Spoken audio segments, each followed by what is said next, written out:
Mari kita buka di dalam Lukas pasal 2 ayat yang ke-8 sampai 20. Mari kita buka di Alkitab kita masing-masing. Lukas pasal 2 ayat 8 sampai 20 ya. Saya akan bacakan ayat ini untuk kita. Gembala-gembala. Di daerah itu ada gembala-gembala yang tinggal di padang menjaga kawanan ternak mereka pada waktu malam. Tiba-tiba berdirilah seorang malaikat Tuhan di dekat mereka dan kemuliaan Tuhan bersinar meliputi mereka dan mereka sangat ketakutan. Lalu kata malaikat itu kepada mereka, "Jangan takut, sebab sesungguhnya aku memberitakan kepadamu kesukaan besar untuk seluruh bangsa. Hari ini telah lahir bagimu juru selamat, yaitu Kristus Tuhan di kota Daud. Dan inilah tandanya bagimu, kamu akan menjumpai seorang bayi dibungkus dengan lampin dan terbaring di dalam palungan." Dan tiba-tiba tampaklah bersama-sama dengan malaikat itu sejumlah besar bala tentara sorga yang memuji Allah. Katanya, "Kemuliaan bagi Allah di tempat yang maha tinggi, dan damai sejahtera di bumi di antara manusia yang berkenan kepadanya."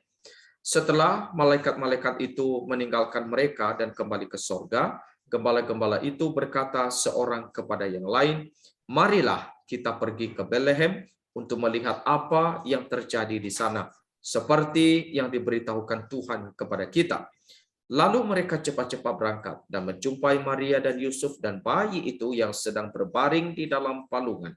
Dan ketika mereka melihatnya, mereka memberitahukan apa yang telah dikatakan kepada mereka tentang anak itu. Dan semua orang yang mendengarnya heran tentang apa yang dikatakan gembala-gembala itu kepada mereka. Tetapi Maria menyimpan segala perkara itu di dalam hatinya dan merenungkannya. Maka kembalilah gembala-gembala itu sambil memuji dan memuliakan Allah karena segala sesuatu yang mereka dengar dan mereka lihat semuanya sesuai dengan apa yang telah dikatakan kepada mereka. Perikop yang kita baca pagi hari ini, satu perikop yang sudah cukup banyak dibahas di acara-acara Natal. Dalam beberapa waktu terakhir ini yang saya melihat baik di dalam Natal Yayasan, termasuk drama musikal kita ya, yang nanti malam akan tampil juga terkait dengan perikop yang kita renungkan ini, dan nats khotbah nanti malam yang juga dikhotbahkan oleh pengkhotbah itu berbicara tentang teks yang kita baca pagi hari ini. Jadi saya kira di Natal tahun ini cukup banyak bagian nanti menyinggung soal perikop ini, dan pagi ini saya juga ajak kita untuk merenungkannya, yang barangkali tentunya banyak sisi-sisi yang kita bisa melihat ya. Setiap kita punya sisi, kita bisa melihat dari sudut pandang mana ya perikop yang kita renungkan ini, dan saya kira nanti kita boleh sharing bersama-sama ya. Kita refleksi apa dari perikop ini yang barangkali menjadi berkat buat kita. Nah, saya mencoba men-sharingkan apa yang menjadi refleksi saya di dalam perikop ini.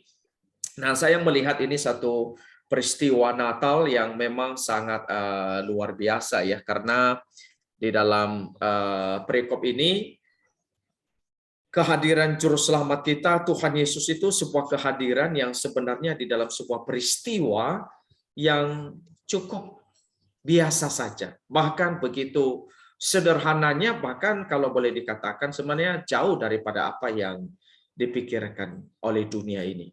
Oleh karena kalau kita melihat dari sudut TKP ya, dari sudut tempat kejadian perkara, maka Natal ini sebenarnya terjadi di daerah pinggiran. Ini sangat jauh dari tempat Kaisar Agustus memerintah. Jadi kejadiannya itu tidak di Yerusalem, tapi di Bethlehem ya. Ini jadi jauh dari pentas utama secara dunia, dari regional maupun nasional. Jadi ini hanya sebuah kota yang kecil di Bethlehem. Kemudian kalau kita melihat sebenarnya para tokoh daripada Natal ini itu orang biasa. Hanya Maria, seorang gadis yang sederhana, juga Yusuf, seorang tukang kayu. Jadi ini tidak begitu menarik untuk kacamata daripada dunia ini. Kemudian cara terjadi daripada Natal ini kalau kita lihat juga sangat biasa saja karena peristiwanya di kandang. Orang tuanya Maria dan Yusuf tidak punya tempat, tidak disediakan yang spesial untuk mereka. Jadi ini berlangsung begitu sederhana sekali. Nah, tetapi di tengah situasi yang sangat sederhana ini, kita melihat ada hal-hal yang tidak biasa. Hal-hal yang tidak sama dengan apa yang dipikirkan oleh manusia. Karena justru di dalam Natal ini kita melihat satu perwujudan daripada kehendak Allah yang sangat luar biasa, yang bertolak belakang sekali dengan apa yang dipikirkan oleh dunia ini. Ya, kita tahu Allah kita itu sebenarnya Allah yang sangat hebat, sangat maha kuasa, sangat besar. Dia bisa menghadirkan hal-hal yang sangat spektakuler di tengah-tengah kita, di dalam dunia ini. Termasuk misalnya di dalam kelahiran Tuhan Yesus ini. Bisa saja Tuhan Allah itu melakukan sesuatu yang barangkali begitu menawan akan pikiran dunia ini. Sehingga mungkin dunia ini bisa terpukau ketika melihatnya. Tapi Tuhan Allah tidak melakukannya. Justru Tuhan Allah memilih satu hal yang sangat bertolak belakang dengan apa yang dipikirkan oleh dunia. Sehingga Natal ini justru hadir di dalam sebuah kesederhanaan, di dalam sebuah hal-hal yang biasa.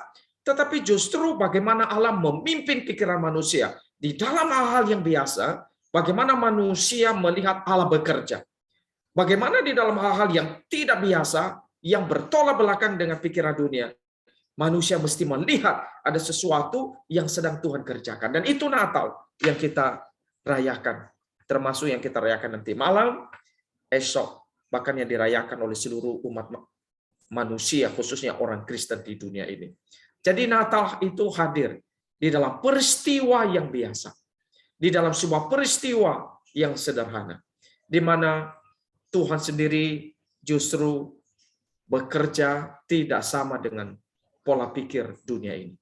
Ya, Natal ini hadir tidak sama dengan apa yang spektakuler, yang mewah, yang megah, yang wah-wah, bahkan yang mungkin kelihatannya itu begitu wah begitu ya. Nah, kalau kita lihat dunia ini memang mementingkan hal yang sangat spektakuler begitu ya, yang sangat dikagumi oleh dunia. Tapi ada satu ayat firman Tuhan ya, saya juga waktu merenungkan itu. Jadi apa yang dikagumi oleh dunia ini sebenarnya begitu dibenci oleh Allah. Apa yang dikagumi dibanggakan oleh dunia, tapi justru dibenci oleh Tuhan.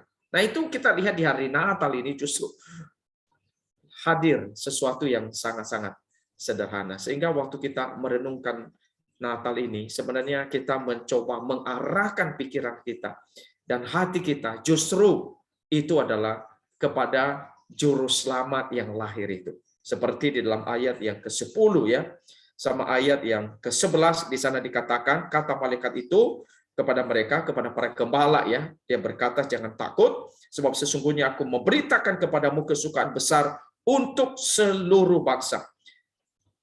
Hari ini telah lahir bagimu juru selamat, yaitu Kristus Tuhan di kota Daud. Nah, ini inti daripada Natal. Kalau kita lihat, justru bicara soal kelahiran juru selamat.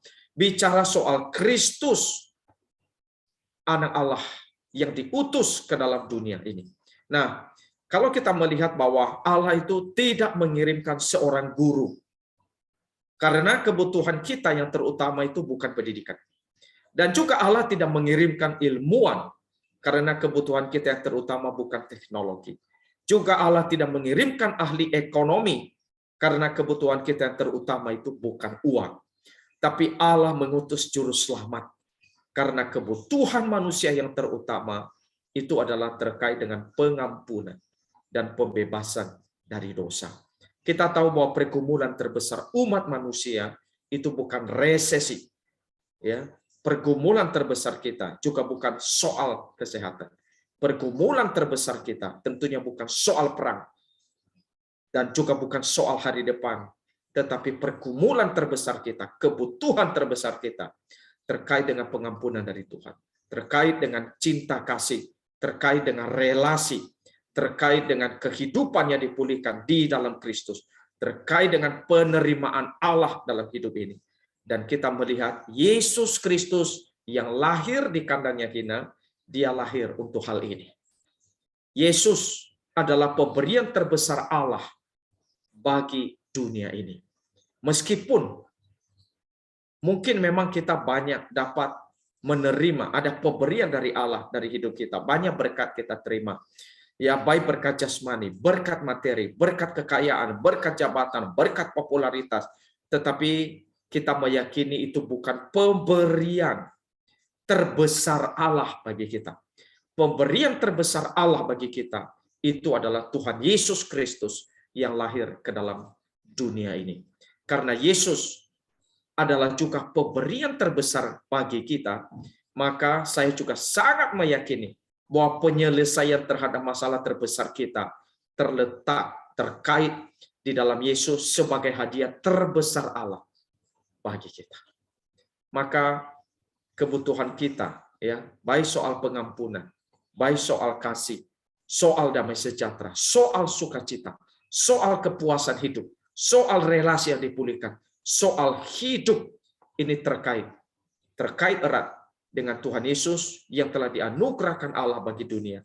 Jadi jawaban atas seluruh kebutuhan kita, atas segala pergumulan kita ada di dalam Kristus yang adalah pemberian Allah terbesar bagi dunia ini. Nah, kalau kita lihat saudara, para gembala memang ketika melihat Yesus yang dibaringkan di dalam palungan, yang mengherankan itu adalah mereka tidak tergoncangkan. Artinya apa? Sukacita mereka ketika mereka melihat Yesus itu tidak tergantung dari kandang yang begitu sederhana, yang hina, bahkan barangkali yang bau. Tapi justru sukacita mereka itu adalah terletak di dalam Kristus. Jadi sukacita para gembala ini tidak dipengaruhi oleh dunia, tidak dipengaruhi oleh hal-hal yang terlihat oleh mata, tidak dipengaruhi oleh aksesoris-aksesoris yang ada pada saat itu. Nah, ini memang bertolak belakang dengan dunia.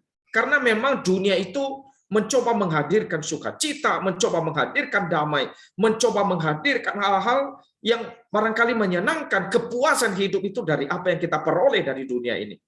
Tapi justru kalau kita lihat para gembala melihat sukacita mereka tidak dari apa yang mereka lihat dan tidak dari apa yang diberi oleh dunia, tetapi dari sang bayi yang lahir di kandang yang hina itu. Nah, saya kira ini sesuatu yang luar biasa ya. Mereka mampu melihat bahwa keagungan, kemuliaan Yesus Kristus, kebesaran Yesus Kristus yang lahir meskipun dia di kandang yang hina. Mereka dapat melihat itu adalah juru selamat. Itu adalah bayi yang agung. Itu adalah Tuhan yang sangat mulia, yang sangat terhormat. Sehingga apa yang dikatakan oleh malaikat kepada mereka yang mengatakan, hari ini aku mengatakan kepadamu, kesukaan besar untuk seluruh bangsa, itu mereka bisa dapat menangkap satu pesan yang luar biasa itu. Mereka tahu yang lahir itu juru selamat. Mereka bisa paham itu adalah Kristus Tuhan. Jadi ini sesuatu yang saya kira di dalam pikiran dan di dalam hati para malaikat itu, di dalam pikiran para gembala itu mereka bisa melihat sesuatu yang sangat berbeda. Nah, kita sangat berharap memang di dalam hari Natal ini ya, itu banyak orang itu boleh melihat hal itu. Jadi mereka boleh berespons bahwa sebenarnya yang lahir itu, yang dirayakan itu bukan sekedar manusia yang biasa, tetapi seseorang yang telah hadir di dalam sejarah dunia ini, yang telah mengubah sejarah dunia dan yang semestinya juga Kristus itu hadir di dalam sejarah kehidupan mereka secara pribadi. Kalau kita melihat para gembala di dalam bagian firman Tuhan ini, di mana Kristus meskipun itu lahir sebagai kesukaan besar bagi bangsa, tetapi yang saya melihat, Kristus itu tidak hanya hadir di dalam sejarah bangsa dunia ini, tetapi Kristus itu hadir di dalam sejarah kehidupan para gembala. Kristus itu hadir dalam sejarah kehidupan mereka. Jadi mereka menjalani satu kehidupan, satu sejarah hidup di dalam sebuah sejarah di mana Kristus hadir di dalamnya. Nah, ini sesuatu yang luar biasa, sehingga ketika mereka mendengar firman Tuhan, itu mereka langsung meresponi. Dan kemudian mereka pulang dengan penuh sukacita. Mereka memuji Tuhan. Nah, saya kira ini satu hal yang sesuatu yang sangat luar biasa ya.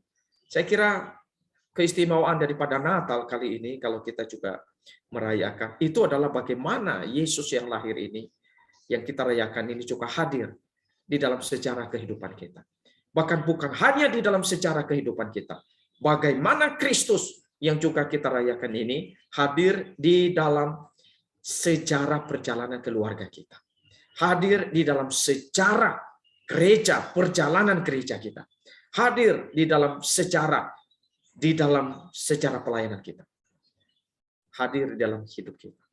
Tadi Ko Ingwa men-sharingkan bagaimana anak-anaknya terus berjuang dan menggumulkan supaya Tuhan itu hadir di dalam perjalanan keluarga mereka. Dan ini sebenarnya makna daripada Natal. Bagaimana Kristus yang lahir itu juga bisa hadir di dalam perjalanan kehidupan kita. Nah, saudaraku yang terkasih di dalam Tuhan, kiranya Natal yang kita rayakan hari ini, hari esok, bahkan di dalam Natal-Natal yang kita ikuti, satu hal bagaimana Kristus juga bisa hadir di dalam kehidupan kita. Betul-betul kita lihat Kristus sebagai jawaban atas setiap pergumulan yang kita hadapi. Tentunya banyak pergumulan kita. Tetapi mari kita melihat Kristus sebagai pemberian terbesar yang Allah berikan kepada kita, yang juga sebagai jawaban terbesar atas setiap pergumulan-pergumulan yang kita hadapi.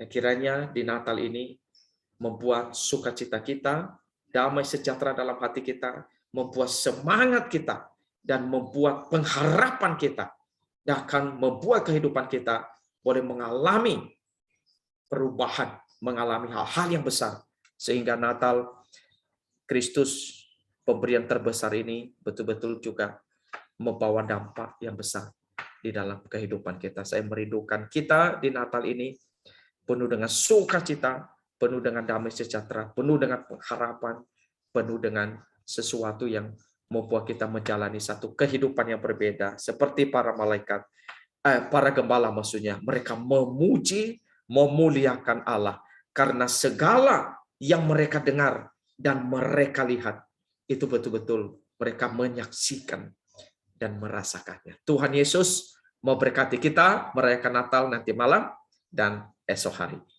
Amin. Demikian renungan dari saya.